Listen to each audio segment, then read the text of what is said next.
everybody, and welcome back to Cuckoo for Books. My name is Salva, and today I will be doing my first movie review. It is the final Hunger Games film, Mockingjay Part 2.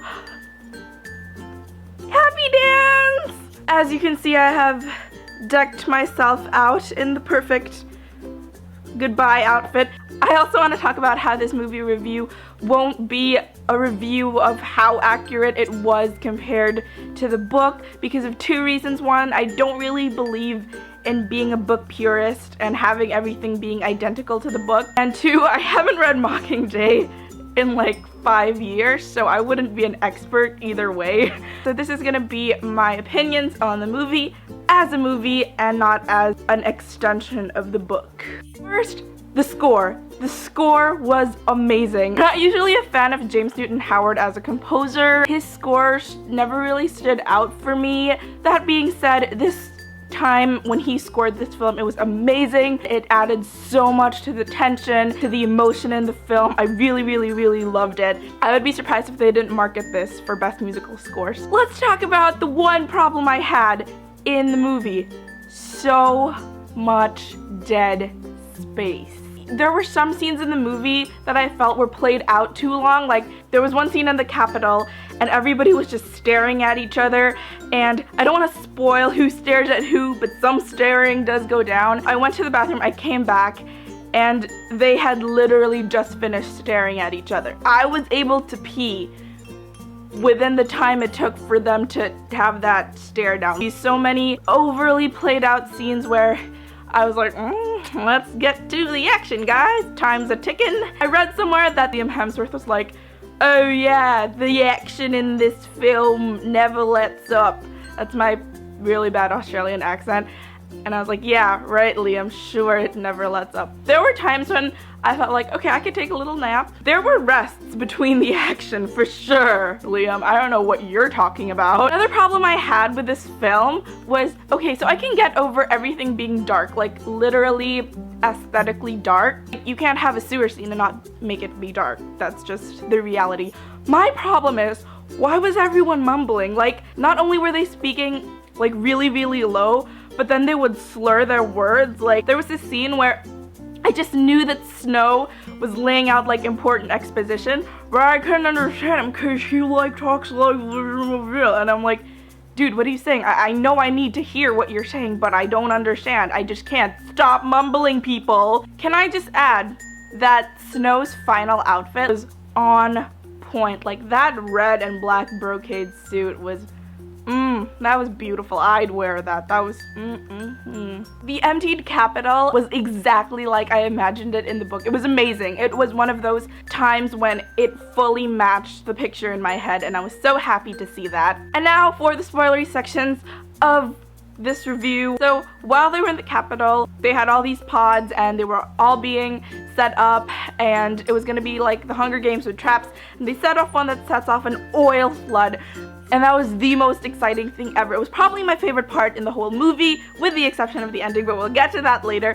But the oil scene was just, it was so classic, like, apocalypse movie. And, like, everybody was running, and they were running and up the stairs, and you thought it would drown. And then you heard that creaking wood noise that you get when something starts to flood, and you just got major Titanic feels. It was just really good movie making, man. The sewer scene left me on edge because I knew that once they descended down into the sewers, Finality Life would have a deadline, a very deadly deadline. The chase from the mutts in the sewers portrayed the emotions so perfectly. Like, you couldn't tell who was being eaten and being killed by the mutts. All you could see was darkness and thrashing bodies, and that's exactly how I felt reading the book. Like, I myself didn't realize that Finnick was dead until they were up and out of the sewer, and then Katniss started doing the head count, and I'm like, wait, you didn't mention one guy, does that mean Finnick is dead? No! And that's exactly how the movie portrayed, like, the confusion in the sewers. But Finnick's actual death, I thought, was a bit too campy, It was a bit too cliche. They did the thing where he was climbing up the ladder and Katniss almost saw him, and then a mutt comes out of nowhere, drags him back down. It was a bit too, I am dying and this is my final scene. Goodbye, world. Prim's death was too quick to catch, man. If I didn't read the book, I would have had serious questions about that scene. So the first bomb happened, and then Katniss gets back up and then sees Prim, and she's like, Primrose! Primrose! Like an angry mom, like, get your ass back here! And then the next second, another bomb goes off, and all you see is fire and Katniss being thrown back, and she is literally on fire. But if I hadn't read the book, I would have kept wondering, like, what happened to Prim? Did she survive? What happened? How can she be dead? It's so weird. I hope that Finnick's death would have been quicker and Prim's death would have been longer. Gale's exit from Katniss's life was just as disappointing as it was in the book. In the book, we just find out that Gale has left Katniss's life and has moved on and married another girl. In the movie, Gale and Katniss have this really stilted, awkward conversation about how, like, was the bomb ours? I don't know. Blah, blah, blah, blah, blah, blah, blah. I wasn't really listening anymore. And then Katniss goes, goodbye, Gale. And then he leaves. He doesn't even try to fight or anything. So you're just like, you guys have been best friends and you guys are gonna leave like that. I mean, going into the movie, I thought, okay, maybe they'll make the ending better. Maybe they'll make Gale's separation from Katniss better. Guess what? They didn't. It was still just as sad and as closureless as it was in the book. Really enjoyed the part where after she says goodbye to Gale, she walks through Snow's house, and to be honest, Snow's house is beautiful. Like, I can imagine why he'd want to defend that. I was watching with my dad, and my dad goes, I want a house like that. And I was like, I know, like, that house is beautiful. The black and white marble hallway and the rooms and the big circular dining table, those are just like beautiful places, man.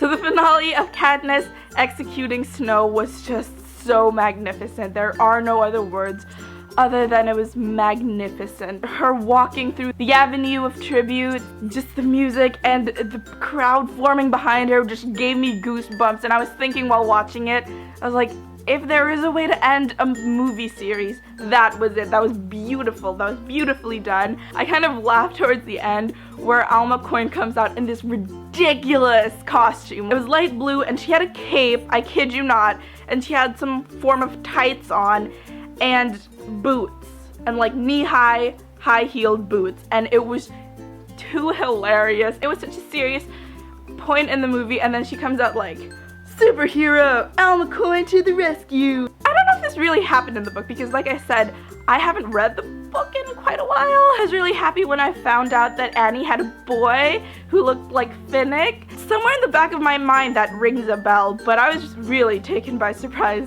in the movie. Also, talking about things that I'm not sure whether or not they happened in the book, Haymitch and Effie, I'm pretty sure nothing was ever alluded to in the book, but there have been like non-canon ships about them. I'm really happy that they alluded to it towards the end, where Haymitch at first kisses her on the cheek as a friend and then sort of goes for her lips, and then he goes, don't be a stranger.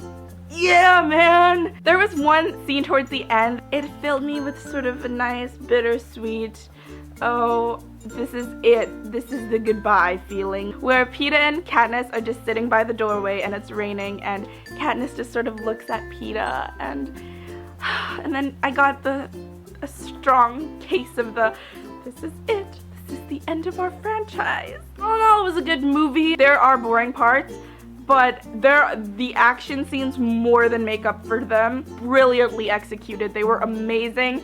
The score was amazing. Acting was on point. The cast was just brilliant. It was such a good movie, and I think it was a perfect send-off to the series. That is it for my first book to movie review on Mockingjay Part 2. If you guys liked it, give it a thumbs up. Leave a comment down below what you guys thought of the movie. Don't forget to subscribe. You can follow me on Twitter and Instagram, both at Cuckoo for Books. And I will see you guys next time. Bye, guys!